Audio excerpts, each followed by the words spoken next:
जैसा कि देख सकते हैं आज की क्लास में हम लोग पढ़ेंगे डाइजेस्टिव सिस्टम। 10th क्लास के बच्चों के लिए एनसीईआरटी में दिया गया जितना भी डिटेल्स है उसको कम से कम समय में उसको किस तरह से कवर करना है उसको आज के चैप्टर में या फिर आज के क्लासेस में हम देखेंगे। चलिए डाइजेस्टिव सिस्टम, सबसे पहले बात करते हैं डाइजेस्टिव सिस्टम में। डाइजेस्टिव सिस्टम मतलब पाचन तंत्र। पाचन तंत्र मनुष्य यानी ह्यूमन अपना पाचन क्रिया किस तरह से करते हैं उसके सारे प्रोसेस के बारे में हम लोग देखेंगे। सबसे पहले हम लोग स्टार्ट करते हैं माउथ से। चलिए, हम लोग भोजन ग्रहण कहाँ से करते हैं? हम लोग भोजन ग्रहण माउथ से एंटर किए। उसके बाद सबसे पहले क्या होता है कि जब भोजन हम लोग ग्रहण करते हैं तो भोजन ग्रहण करने के बाद दांतों के माध्यम से चबाते हैं, च्यू द फूड। चबाने से क्या होता है कि लार यानी कि लाला रस, जैसे एनसीईआरटी में दिया गया है स्लाइवा, वो मिक्स होता है फूड में, और मिक्स होने के बाद फूड में उसको क्या करता है, मुलायम बनाता है। और साथ में एक एमाइलेज यानी टॉयलिन नामक एंजाइम होता है जो लार में पाया जाता है। अब देख सकते हैं लार में पाए जाने वाले एंजाइम, लार में पाए जाने वाले एंजाइम, ये सारे पॉइंट आपको नोट करनी है। एमाइलेज या टॉयलिन उसको बोलते हैं, एमाइलेज या टॉयलिन। तो एमाइलेज या टॉयलिन ये एंजाइम जो है ये भोजन में उपस्थित कार्बोहाइड्रेट को तोड़कर माल्टोज शर्करा में बदल देती है। कार्बोहाइड्रेट को किस चीज़ में कन्वर्ट कर देती है? कार्बोहाइड्रेट को माल्टोज शर्करा में बदल देती है। चलिए, माल्टोज शर्करा में बदल देती है, यानी हम कह सकते हैं कि भोजन में कार्बोहाइड्रेट का पाचन मुंह से ही शुरू होने लगता है। चलिए, मुंह से लेके एनस तक जहाँ जहाँ से भोजन गुजरती है, जहाँ जहाँ से भोजन गुजरती है उसे हम लोग आहार नाल बोलते हैं। क्या बोलते हैं? आहार नाल। तो सबसे पहले सारे प्रोसेस हम देखते हैं। भोजन को हम लोग चबाते हैं, भोजन में लार मिलती है। लार यहाँ पे एक जोड़ा यानी सैलिवरी ग्लैंड्स होता है। सैलिवरी ग्लैंड्स का मतलब होता है सैलिवरी ग्लैंड्स का मतलब होता है कि लार ग्रंथि से लार श्रवण होता है, यानी कि सलाइवा सेक्रेट होता है, और सलाइवा में एमाइलेज होते हैं, जैसा कि हम लोग पढ़ चुके हैं। सबसे पहले तो भोजन को मुलायमदार बनाते हैं और साथ ही साथ कुछ बैक्टीरिया को भी मारते हैं, भोजन को मुलायम बनाते हैं। उसके बाद भोजन कहाँ आता है? ऑसोफेगस में। इससे बोलते हैं हम लोग ऑसोफेगस। इसको ग्रसिका बोला जाता है, ग्रसिका, ऑसोफेगस। ये ऑसोफेगस फूड पाइप है, इसे फूड पाइप भी नॉर्मली बोलते हैं। जब भोजन इसमें एंटर करता है तो इसमें एक प्रकार का गति होता है। इस गति को हम लोग पेरिस्टलेसिस मोशन कहते हैं, यानी कि क्रमानुकुंचन गति।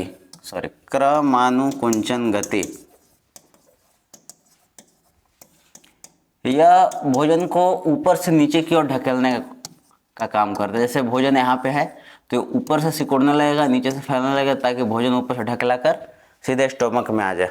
चलिए, अब स्टोमक में भोजन आने के बाद उसमें कौन कौन सी प्रक्रिया होती है देखते हैं। सबसे पहले हम लोग क्या करते हैं कि भोजन जब यहाँ पे आ गया तो भोजन में स्टोमक में इस तरह से जो स्टोमक है, इसमें नॉर्मली अगर एनसीईआरटी की बात की जाए क्लास 10 की, तो इसमें जो इन्फॉर्मेशन दिया है उसके आधार पर ही सिर्फ हम लोग देखेंगे। नॉर्मली इसमें मेनली 3 चीज़ होते हैं, एक हाइड्रोक्लोरिक एसिड, एक म्यूकस, और कुछ प्रोटीन पाचक एंजाइम होते हैं, पेप्सिन। तो इस तरह से हाइड्रोक्लोरिक एसिड सबसे पहले जब भोजन जब अमाशय में पहुंचता है तो अमाशय में, और साथ ही साथ गैस्ट्रिक जूस भी होती है, गैस्ट्रिक जूस। लगभग 40,000 प्रकार के एंजाइम होते हैं इस गैस्ट्रिक जूस में, जो भोजन के विभिन्न भागों को भोजन अलग अलग तरीके से उसको पचाते हैं। और साथ ही हाइड्रोक्लोरिक एसिड होते हैं, हाइड्रोक्लोरिक एसिड। चलिए, हम लोग हाइड्रोक्लोरिक एसिड के बारे में जानेंगे। सबसे पहले स्पेशली अमाशय को इस तरह से हम लोग देखते हैं। यहाँ एक तो HCl यानी हाइड्रोक्लोरिक एसिड है, दूसरा इसमें यहाँ पे पेप्सिन लिख देते हैं। कुछ प्रोटीन पाचक एंजाइम है, ये प्रोटीन पाचक एंजाइम। सारा चीज़ इंपॉर्टेंट है, वीडियो को पॉज करके भी आप इसे नोट कर सकते हैं। साथ में म्यूकस एक चिपचिपा पदार्थ है, इसको हिंदी में श्लेष्मा कहते हैं। यह हाइड्रोक्लोरिक एसिड के प्रभाव से आमाशय के आंतरिक भित्ति को बचाने का काम करता है। कभी कभार एसिडिटी हो जाती है, जलन हो जाता है, तो हमें ये हाइड्रोक्लोरिक एसिड पेट की आंतरिक भित्ति को ही जलाने का काम करता है, जिससे ये म्यूकस हमें बचाता है।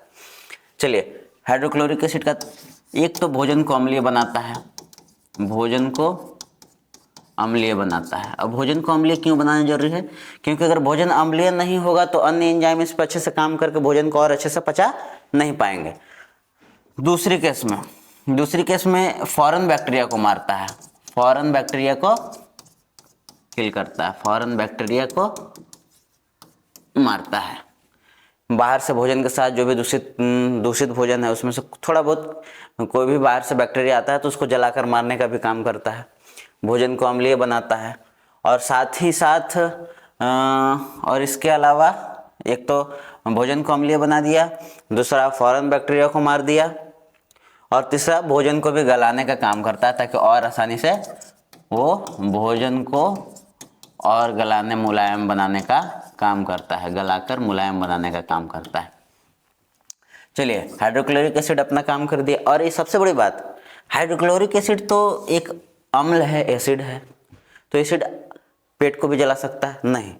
हाइड्रोक्लोरिक एसिड हमेशा तनु फॉर्म में रहते हैं, यानी कि डाइल्यूट फॉर्म में रहते हैं आमाशय में, पतला, इतना पतला कि वो हमारे पेट के आंतरिक स्तर को डैमेज नहीं करे। हाँ, लेकिन कभी कभार क्या होता है कि हम लोग खाना खा लेते हैं, भोजन कर लेते हैं और उसके बाद सिस्टमेटिक रूप से न काम करने की वजह से एसिड का फॉर्मेशन ज़्यादा हो जाता है, जिसकी वजह से हमारा आमाशय के आंतरिक भित्ति को डैमेज भी कर सकता है हाइड्रोक्लोरिक एसिड। तो इसी से बचाने के लिए ये श्लेष्मा जो म्यूकस एक चिपचिपा पदार्थ है, ये अंदर लेयर वाइज फैला हुआ रहता है, इस तरह से फैला हुआ रहता है, जिससे कि आंतरिक भित्ति को कोई डैमेज हाइड्रोक्लोरिक एसिड द्वारा ना पहुंचे। तीसरा पेप्सिन, जैसे कि आप नाम यहाँ पर लिखा हुआ है, प्रोटीन पाचक एंजाइम है, भोजन में प्रोटीन को पचाने का मुख्य रूप से काम करता है। कह सकते हैं कि आमाशय में मुख्य रूप से प्रोटीन का पाचन होता है। अब इसके बाद भोजन कहाँ जाएगा? इसके बाद जाएगा डुओडेनम में। आप जैसे कि यहाँ देख सकते हैं डुओडेनम। डुओडेनम क्या है? चलिए इसको देखते हैं। सबसे पहले हम देखेंगे ये छोटी आंत है, क्या है? सॉरी, दूसरा चीज देखते हैं, इसको देख। हाँ, ये छोटी आंत है, यहाँ से छोटी आंत शुरू हो जाता है और यहाँ तक छोटी आंत आकर समाप्त हो जाता है। 3 भाग होते हैं छोटी आंत का। एक भाग होते हैं छोटी आंत, यहाँ देख लीजिएगा आप, छोटी आंत। 3 भाग होते हैं, एक होते हैं डुओडेनम,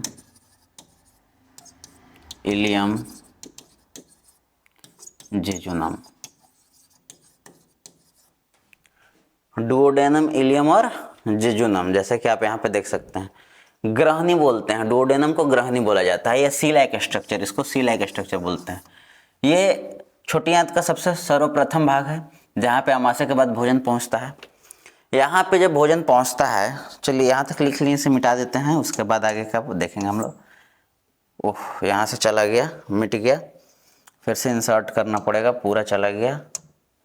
चलिए हम देखते हैं। हाँ, तो यहाँ पे हम देखते हैं कि यहाँ जब सी लाइक स्ट्रक्चर, हाँ, सी लाइक स्ट्रक्चर, यहाँ जब भोजन प्रवेश करता है तो सबसे पहले यहाँ कौन कौन सी गतिविधि होती है इसके बारे में हम लोग जानेंगे।